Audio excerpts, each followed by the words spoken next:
अपने अपने वर्ण आश्रम के अनुसार जितने भी शास्त्र विहित नित्य नैमितिक यज्ञ, दान, तप, शरीर निर्वाह संबंधी तथा लोक सेवा आदि के लिए किए जाने वाले शुभ कर्म हैं, सभी करने योग्य हैं। उन सबको यथाविधि तथा यथा योग्य आलस्य रहित होकर शक्ति के अनुसार कर्तव्य बुद्धि से उत्साहपूर्वक सदा करते रहना चाहिए। कर्मफल के आश्रय को त्यागने का भाव यह है कि स्त्री, पुरुष, धन, मान और बड़ाई आदि इस लोक के और स्वर्ग सुखादि परलोक के जितने भी भोग हैं, उन सभी का समावेश कर्म फल में कर लेना चाहिए। साधारण मनुष्य जो कुछ भी कर्म करता है, किसी न किसी फल का आश्रय लेकर ही करता है। इसलिए उसके कर्म उसे बार बार जन्म मरण के चक्कर में गिराने वाले होते हैं। अतएव इस लोक और परलोक के संपूर्ण भोगों को अनित्य, क्षणभंगुर और दुखों में हेतु समझकर समस्त कर्मों में ममता, आसक्ति और फलिच्छा का सर्वथा त्याग कर देना ही कर्म फल के आश्रय का त्याग करना है। भगवान श्री कृष्ण श्रीमद् भागवत गीता के 6ठे अध्याय में अर्जुन से कहते हैं, अनाश्रितः कर्म फलम कार्यम कर्म करोति यः स सन्यासी च योगी च न निर्गृणन् चाक्रियः। जो पुरुष कर्म फल का आश्रय ना लेकर करने योग्य कर्म करता है, वह सन्यासी तथा योगी है, और केवल अग्नि का त्याग करने वाला सन्यासी नहीं है तथा केवल क्रियाओं का त्याग करने वाला योगी नहीं है। जिस पुरुष की भोगों में या कर्मों में आसक्ति होती है, वह कर्म फल के आश्रय का सर्वथा त्याग कर ही नहीं सकता। आसक्ति होने पर स्वाभाविक ही कर्म फल की कामना होती है। अतएव कर्म फल के आश्रय का जिसमें त्याग है, उसमें ही आसक्ति का त्याग भी समझ लेना चाहिए।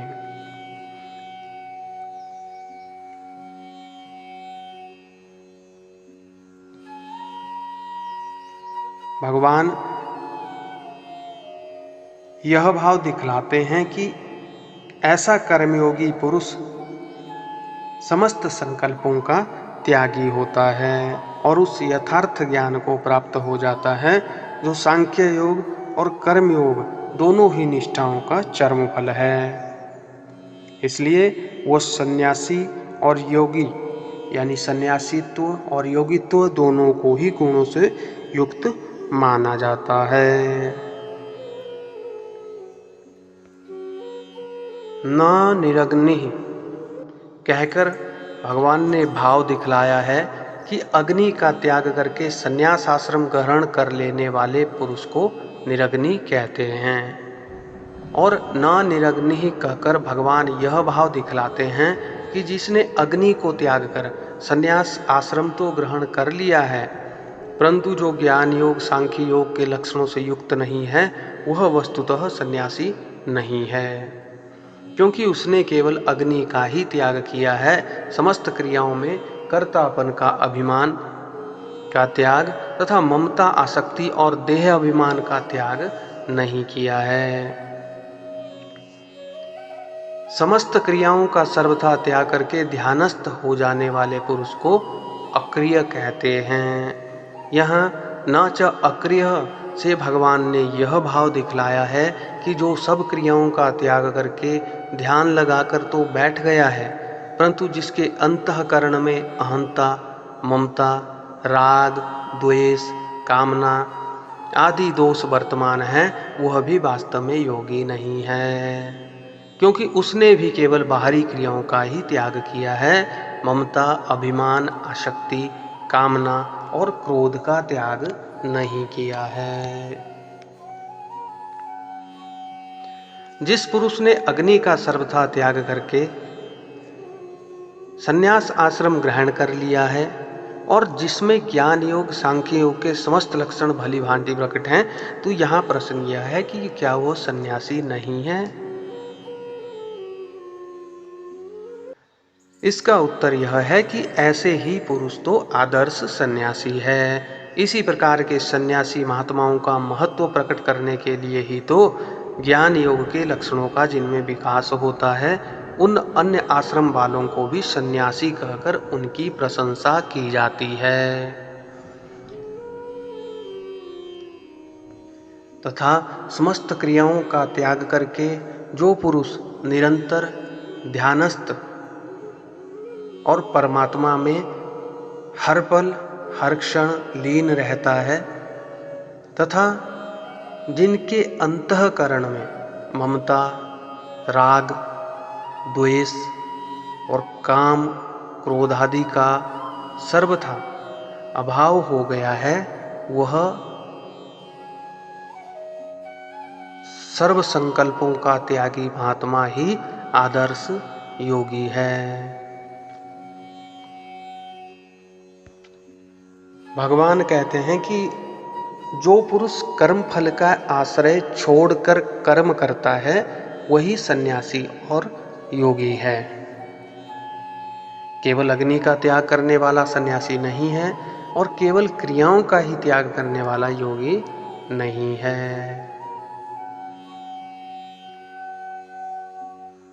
अपनी इस धार्मिक यात्रा को इस वीडियो में हम यहीं विराम देते हैं। सनातन धर्म के धार्मिक ग्रंथों का प्रचार करने का जो मिशन हमने चलाया है, उसमें आप अपने विचारों को कमेंट्स के माध्यम से हम तक पहुंचा सकते हैं और हमारे साथ जुड़ सकते हैं। जिस प्रकार का समय आजकल चल रहा है, उसे देखते हुए सनातन वैदिक धर्म ग्रंथों का प्रचार प्रसार जन सामान्य के लाभान्वित करने के उद्देश्य से किया जाना चाहिए। आप हमारे साथ जुड़ सकते हैं, कमेंट्स के माध्यम से अपने विचारों को हम तक पहुंचा सकते हैं। और यदि आप हमारे चैनल पर पहली बार आए हैं और आपको वीडियोस अच्छी लगी हैं, तो आप हमारे चैनल को अवश्य ही सब्सक्राइब कर दीजिए, ताकि हमारी हर प्रतिदिन आने वाली वीडियोस की नोटिफिकेशन आपको पहुंच सके और आप इससे लाभान्वित हो सके। श्री कृष्ण भगवान की जय।